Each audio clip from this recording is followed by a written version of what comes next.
All Batman's great villains, they're a reflection of him. And Ra's al Ghul is the potential megalomania that, say, a billionaire like Bruce Wayne could succumb to. He wants Batman not only to be Talia's husband, but to lead the organization. Through the course of her development, she becomes more and more complex, and we start seeing the other sides of her. It's a power triangle. Just a question of who's going to be the most powerful.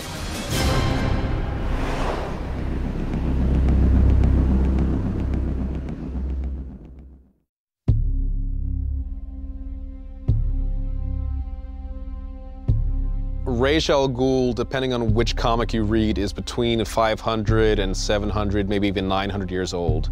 We don't know his real name, so he has that in common with the Joker, that he sort of just is this villain identity he becomes.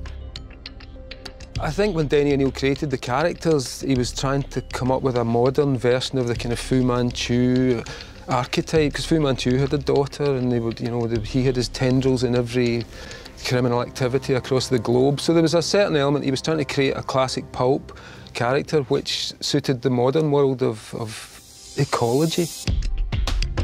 Originally, when we meet Ra's al Ghul, he's an eco-terrorist. He's got assassins working for him, and he's charming but clearly evil. The only saving grace seems to be that his daughter is less evil and loves Batman. He was originally a physician, and as a physician, helps certain people, and he discovers, by using a combination of his own chemicals and natural forces, how to create what he calls a Lazarus pit. He used this to heal the son of a sultan, but doesn't realize at the time it has temporary maddening effects. The sultan's son winds up killing Ra's al Ghul's wife, Sora. The Sultan can't accept that his son did something bad, so quickly puts the blame on Ra's, and Ra's is only saved because he's helped other people, and then goes on a quest for vengeance. To make certain the earth abides in natural contentment, without the abuse of man. Ra's has a God complex in the way that he thinks he's the only person who has the vision for humanity's continued survival.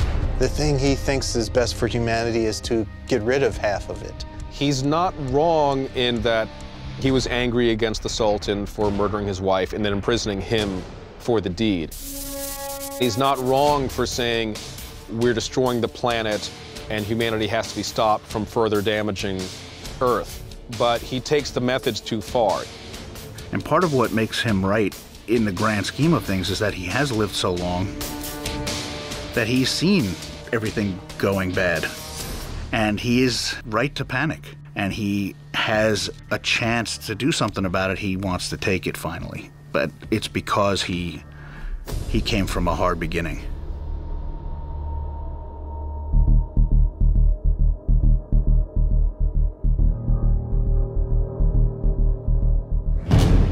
Ra's al Ghul creates an organization that is referred to as the Demon, and he's the leader, so he is the Demon's head, which is what Ra's al Ghul translates to.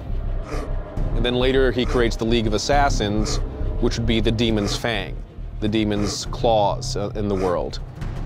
Ra's al Ghul is a guy who needs followers to carry out his plans. He can't do it by himself, no matter how long he lives. There's a point where his plans are so big, he needs people who have no stake in it at all. They've given up whatever they had in their life already. All they have is their ability and their training and their mission, and that makes them very dangerous because they have nothing to lose.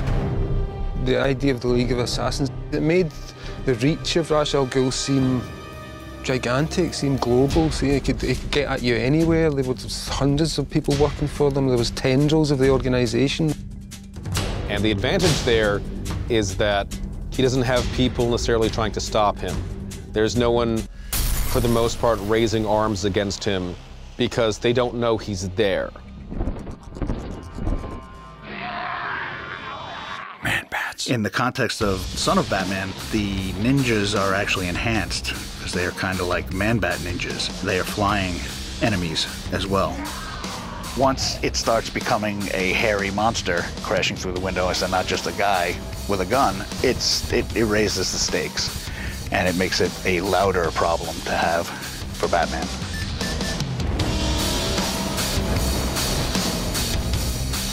The similarities between Batman and the League of Assassins is striking in that they both use the same techniques of stealth, sticking to the shadows, trying to be unseen in what they do to achieve their goals.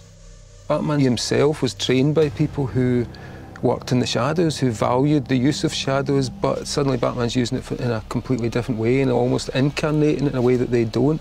But to have him up against them again is just classic. The Master duels the teacher is another classic archetypal story.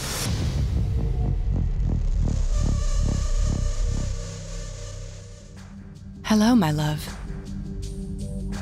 The femme fatales of the Spirit comics are definitely the forerunners of what Talia was for Batman. She's not a supervillain, and she's not a costumed villain. The fact that she succeeded in seducing Batman means that she's a great femme fatale.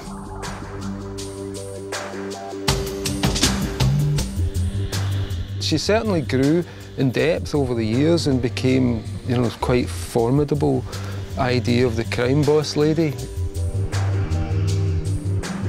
She would seem to be passive for the entire story and then pull a twist. So there was the sense it's, you know, led into the spider's web. She'd even shoot her father maybe to get Batman away, or she gives Batman the antidote to the poison when he's dying. And so she's always there kind of doing going against the grain of either her father's plot or Batman's plot. Talia shows herself to be as ruthless as Ra's over the years of their knowing each other with Batman.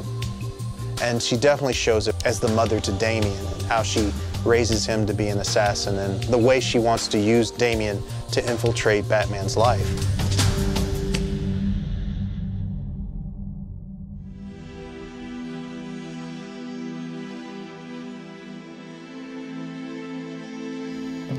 We kind of know they're actually both right for each other, but what separates them is not that he loves her and she loves him. He kind of loves her, but he loves justice more.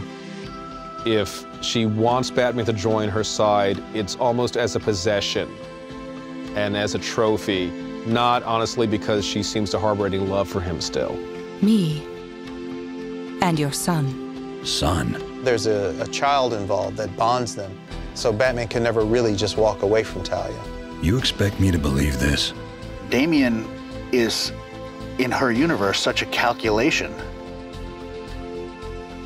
If Batman won't join them and be a part of the League of Assassins and be the head of the League of Assassins when Ra's al Ghul is gone, then we have to make one.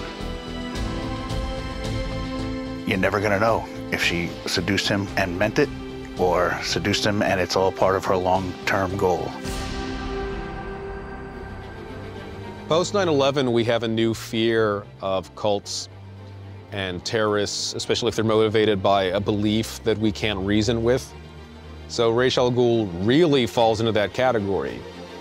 He is sort of buying into his own hype that he's more than human. It's not just the Lazarus pits, it's something in him that deserves to be immortal. And his followers absolutely buy into this hype. Ra's al Ghul's cult, the demon, you can't really reason with them. If they have to blow themselves up, okay, they're gonna blow themselves up. A lot of people in the world, they see one side only. A lot of situations show only one side. Ra's, he's a tough one because he's not completely wrong. What would the world be like if he succeeded? Something to wonder about.